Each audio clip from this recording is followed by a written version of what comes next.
तो सबसे बहुत ज़रूरी है आपके लिए, अगर आपने गलत ऑप्शनल सब्जेक्ट सिलेक्ट कर लिया तो हो सकता है कि आप कभी यूपीएससी क्रैक ना कर पाओ। जैसे कुछ साइंस के बैकग्राउंड होते हैं तो कुछ फिजिक्स, कुछ मैथ के इंटरेस्ट होते हैं, मैथ ले लेते हैं। बट प्रॉब्लम क्या है यहाँ पर कि उसके फैकल्टी, उसके कंटेंट मिलना बहुत कॉम्प्लेक्स हो जाता है, क्योंकि उसकी कॉपी एवोल्यूशन करना, चेक करना, उसका मेंटरशिप लेना, ये सब थोड़ा सा कॉम्प्लेक्स हो जाता है, वो मार्केट में अवेलेबल नहीं है।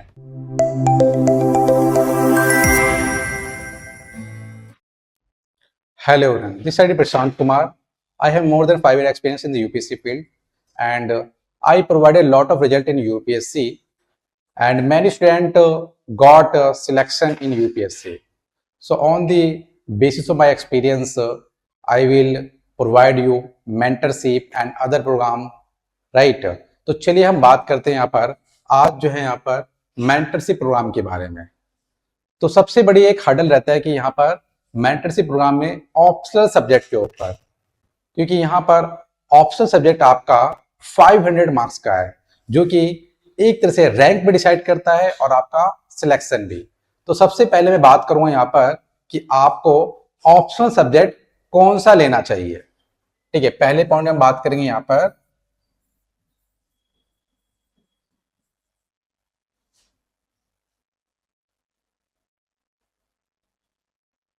Selection of optional subject, right. तो सबसे बहुत जरूरी है आपके लिए, अगर आपने गलत ऑप्शनल सब्जेक्ट सिलेक्ट कर लिया तो हो सकता है कि आप कभी यूपीएससी क्रैक ना कर पाओ, क्योंकि बहुत सारे ऐसे स्टूडेंट हैं जिन्होंने ऑप्शनल सब्जेक्ट बाद में चेंज भी किया, राइट। अब राइट अप्रोच क्या होना चाहिए? देखिए, वैसे तो मैं कहता हूं कि अगर मैं गाइड करना होता है, यदि आप एक रियल में यूपीएससी के अंदर में जोन में अगर जानना चाहेंगे उसके फील्ड के बारे में, तो वहाँ आपको देखने को मिलेगा GS1, GS2, GS3, जिसमें कि वहाँ पर सब्जेक्ट होते हैं, स्पेशली देखोगे history, polity, economy, geography, right. तो ये मेजर सब्जेक्ट देखोगे, अगर आपने इन सब्जेक्ट को ऑप्शनल सब्जेक्ट बनाया तो आपका क्या होगा यहाँ पर कि आप ऑप्शनल सब्जेक्ट को रेडी करेंगे और आपका जीएस ऑटोमेटिक रेडी हो जाएगा, राइट।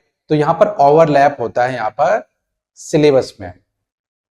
तो मैं अपने बच्चों को या फिर अपने स्टूडेंट को ये गाइड करता हूं कि भाई आप जो है ऑप्शनल सब्जेक्ट इनमें से ले लीजिए। अब ऐसे कुछ स्टूडेंट है कि सर हमारा जो है इंटरेस्ट किसी और सब्जेक्ट में है, राइट। तो आप दूसरे सब्जेक्ट भी ले सकते हैं, जैसे कुछ साइंस के बैकग्राउंड होते हैं तो कुछ फिजिक्स, कुछ मैथ के इंटरेस्ट होते हैं, मैथ ले लेते हैं। बट प्रॉब्लम क्या है यहाँ पर कि उसके फैकल्टी, उसके कंटेंट मिलना बहुत कॉम्प्लेक्स हो जाता है, क्योंकि उसकी कॉपी एवोल्यूशन करना, चेक करना, उसका मेंटरशिप लेना, ये सब थोड़ा सा कॉम्प्लेक्स हो जाता है, वो मार्केट में अवेलेबल नहीं है, राइट। तो यहाँ मैं बात करूँ, यहाँ पर ऑप्शनल सब्जेक्ट आप उसी को सेलेक्ट कीजिए जिसमें आपका बहुत ज्यादा इंटरेस्ट हो। आप पहले जीएस क्लास जो है वो लीजिए, GS 1, 2, 3 ये क्लास लीजिए, और उसके बाद देखिए कि आपका सबसे ज्यादा इंटरेस्टिंग आपका सब्जेक्ट कौन सा है, आप उसी को फिर लीजिए। और ये तो पॉइंट बता रहे हो कि सिलेक्शन का, तो आप इससे पहले ये भी कर सकते हैं यहाँ पर कि आप जितने भी ऑप्शनल सब्जेक्ट है उसके प्रीवियस ईयर क्वेश्चन को देखिए, क्या वो आपसे एड्रेस हो रहे हैं, क्या वो आपके जोन में, क्या आपको समझ में आ रहे हैं, क्या आप उसका आंसर लिख सकते हो, आपको ये समझ में आ जाए कि मुझे ऑप्शनल सब्जेक्ट कौन सा लेना चाहिए। ठीक है, तो ये तो मैंने बताया आपको सिलेक्शन ऑफ ऑप्शनल सब्जेक्ट। अब हमारे मेंटरशिप प्रोग्राम के अंदर यहाँ पर ये भी एक पार्ट है कि हम बच्चों को गाइड करते हैं कि कौन सा आपको ऑप्शनल सब्जेक्ट लेना चाहिए, राइट। अब यहाँ पर दूसरी बात करेंगे, यहाँ पर अपने मेंटरशिप में हम जो यहाँ पर daily answer writing, that is the most important part of our mentorship, daily answer writing.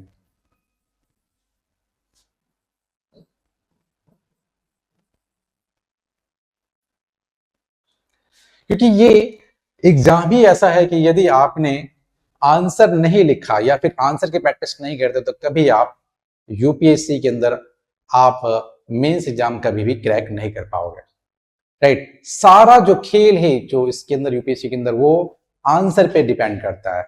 जितना ज्यादा आप आंसर लिखोगे, और वो भी आप बहुत आंसर लिख रहे हो बट आपका कोई अच्छा इवलेटर नहीं है, राइट, आपको सही अप्रोच ना बता पाए, तो भी सब बेकार है। तो यहां पर हम डेली आंसर राइटिंग करवाएंगे आपको, और वहां पर आपको इवोल्यूशन करके मिलेगा कि आपको फीडबैक मिलेगा कि आपके आंसर में क्या क्या कमियां हैं, किस तरह से आपको अप्रोच करना चाहिए था, कैसे आप अपने मार्क्स बढ़ा सकते हैं। उसके अंदर हम यहाँ पे स्कॉलर्स, थिंकर्स कि आप कैसे कॉर्ड कर सकते हैं, उसके अंदर करंट एग्जाम्पल कैसे पुट कर सकते हैं, ये सारा जो हम यहाँ पर इवोल्यूशन के थ्रू जो है बच्चों को हम गाइड करते हैं। और हम वहां पर ये भी है कि वहां पर एक एवलेटर करके या फिर एवोल्यूशन करके एक सीट जो है बच्चों को मिल जाती है, राइट। अब बात करें यहाँ पर, फिर भी यहाँ पर स्टूडेंट को ये रहता है कि सर अभी भी हमें समझ में नहीं आ रहा है क्लियरिटी, कि बार बार वही मिस्टेक कर रहे हैं। तो आपके पास ऑप्शन रहेगा यहाँ पर live evolution.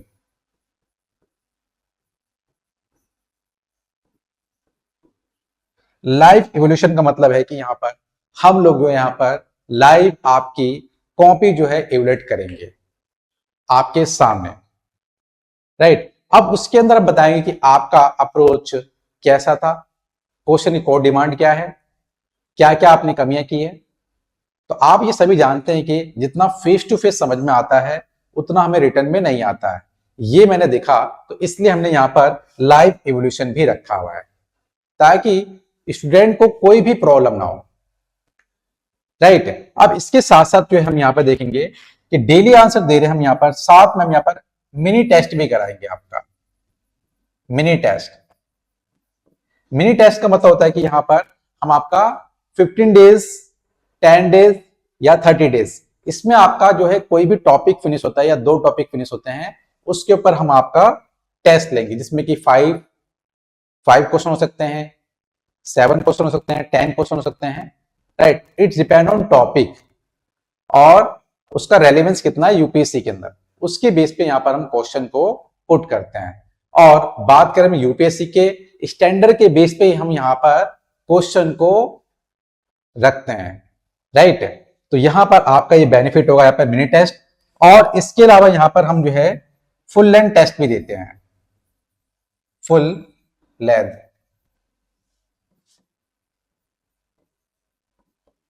Full length test, ये भी आपका 10+ होगा।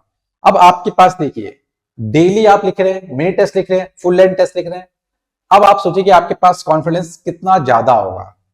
आप जो है ऑप्शन सब्जेक्ट की आपको जो आपकी चिंता थी कि भाई हमारा ऑप्शन सब्जेक्ट किस तरह से रेडी होगा, वो आपको सोचना नहीं पड़ेगा, आपका कॉन्फिडेंस यहाँ पे बिल्डअप होता रहेगा, राइट। अब इसके अलावा यहाँ पर स्टूडेंट को ये भी प्रॉब्लम आता है कि सर ये सब तो ठीक है, लेकिन सर ये कौन बताएगा कि ऑप्शन सब्जेक्ट कितने घंटे पढ़ने चाहिए, कैसे इसको अप्रोच करें, इसमें से पेपर 2 होते हैं, पेपर 1, पेपर 2, पहले कौन सा रेडी करें। तो ये ऑल थिंग्स यहाँ पे टाइम मैनेजमेंट, और आपको किस किस टॉपिक को कितना ज्यादा इंपोर्टेंस देना है, ऑल थिंग्स हम यहाँ पर बच्चों को गाइड करते हैं। तो टाइम मैनेजमेंट,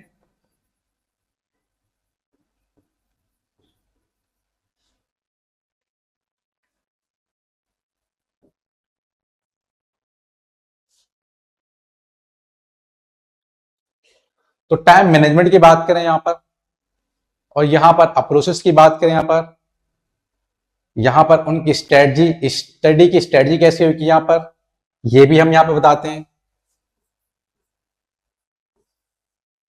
स्ट्रेटजी,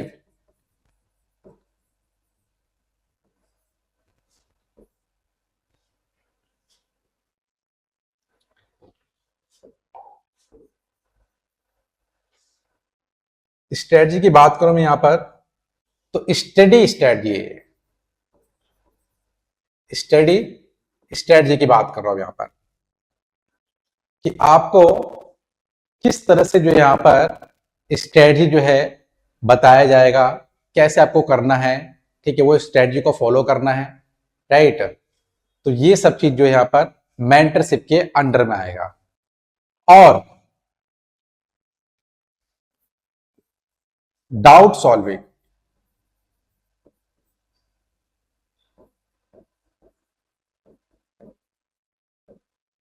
बहुत स्टूडेंट को ये कंफ्यूजन होती है कि सर अगर हमारे पास डाउट रहा तो हम कैसे मतलब कि मेंटरशिप में आपसे कनेक्ट होंगे। तो ऐसे बहुत सारे स्टूडेंट हैं जो कि जिनका सिलेबस भी खत्म हो गया है बट उनको डाउट बहुत सारा है, कोई टॉपिक समझ में नहीं आ रहा है। ठीक है, जैसे कि अगर बात करें हम पीएसआर के अंदर जो है अ, जैसे कि कोई एक थिंकर हैं प्लेटो, प्लेटो एक आइडियलिस्टिक हैं, उनकी थ्योरी समझ में नहीं आ रही सर, हमें ये टॉपिक समझ में नहीं आ रहा है। तो आप जो है यहाँ पर अपने मेंटरशिप हेड से, मेंटरशिप फैकल्टी से कनेक्ट होंगे और वो आपके डाउट सॉल्व करेंगे, कॉल पे भी और इवन की एसएमएस के थ्रू भी। राइट, तो यहां पर डाउट सॉल्विंग कराया जाएगा आपको। उसके अलावा देख रहे हो यहाँ पर स्ट्रेटजी प्लान भी, टाइम मैनेजमेंट भी, डेली आंसर राइटिंग। राइट, और इसके अलावा जो है यहाँ पर कुछ थिंकर्स के स्पेशलिस्ट जो है यहाँ पर कुछ नोट्स प्रोवाइड कराना, वो भी हम आपको प्रोवाइड करा देंगे। ठीक है, जो कंटेंट हमारे पास जैसे कि नोट्स होते हैं थिंकर्स स्पेसिफिक, उनके जो है आपको याद करने पड़ेंगे। ठीक है, अब करंट एग्जांपल कैसे आप जो है अपने आंसर में इनकॉर्पोरेट कर सकते हैं वो ही बताया जाएगा। राइट, तो ऑल थिंग्स यहाँ पर हम चीज आपको गाइड करेंगे। इसमें से शायद ही कुछ ऐसा पॉइंट होगा जो कि ऑप्शन सब्जेक्ट में मैंने छोड़ा होगा। ये सारी चीज हम ओजस्वी आईएएस लेके आए आपके लिए, ताकि आपको कोई भी प्रॉब्लम ना हो ऑप्शन सब्जेक्ट में। राइट, फिर भी यदि आपको कोई भी डाउट रहेगा तो आप कमेंट में टाइप कीजिए, मैं उसका रिप्लाई जरूर करूंगा। Right, thank you so much.